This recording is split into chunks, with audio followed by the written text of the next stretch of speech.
சிவாய நமக. நண்பர்களுக்கு வணக்கம்.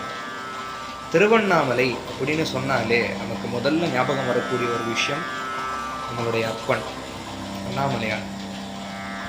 அண்ணாமலையாரை நம்மளுடைய பெரியவர்கள் அத்தனை பேருமே அக்னிலிங்கமூர்த்தி அக்னிலிங்கமூர்த்தி அக்னிலிங்கமூர்த்தின்னு சொல்லிட்டு இருக்காங்க. ஏன்னா அது அக்னி தத்துவம் வாய்ந்த ஒரு தலம். நெருப்பு பிழம்பாய் நம்மளுடைய அப்பன் அடிமுடி காண முடியாத நெருப்பு பிழம்பாய் நின்று ஒரு தலம். ஆனால் அதுக்காக அவருடைய அழகை வர்ணிப்பதற்காக ஒரு தேவாரம் கூடவா பாடலை. ஒரு விஷயம், அவருடைய அழகு, நம்மளுடைய அப்பன் என்னைக்குமே அழகுதான். அவருடைய அழகை நின்று ரசித்து வர்ணிப்பதற்காக ஒரு தேவாரம் கூட இல்லையா அப்படின்னா இருக்கு.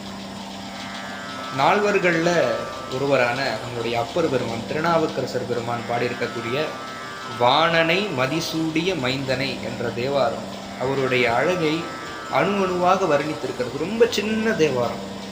ஆனால் நீங்கள் அதை உட்பொருள் கொண்டு பார்த்தீங்க அப்படின்னா அவ்வளோ அழகாக அவ்வளோ குறைந்த வரிகளில் அண்ணாமலையார் அவ்வளோ தூரம் வர்ணிக்க முடியாது. அப்பன் பெருமான் பாடியிருக்கிறார்.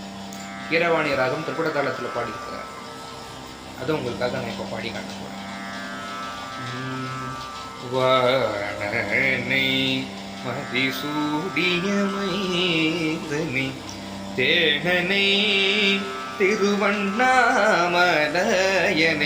வாணனை மதிசூடிய மைந்தனை ஏனனை இகழ்ந்தார் புறமுன்றித ஆனனை அடியேன் மறந்தொய்வனோவானை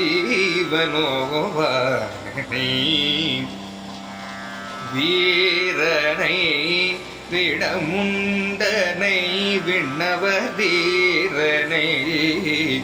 திருவண்ணாமலையனை கூரனை உணரார் புறமூன்றிதன் ஆனனை அடியே மறந்தொய்வனோவானை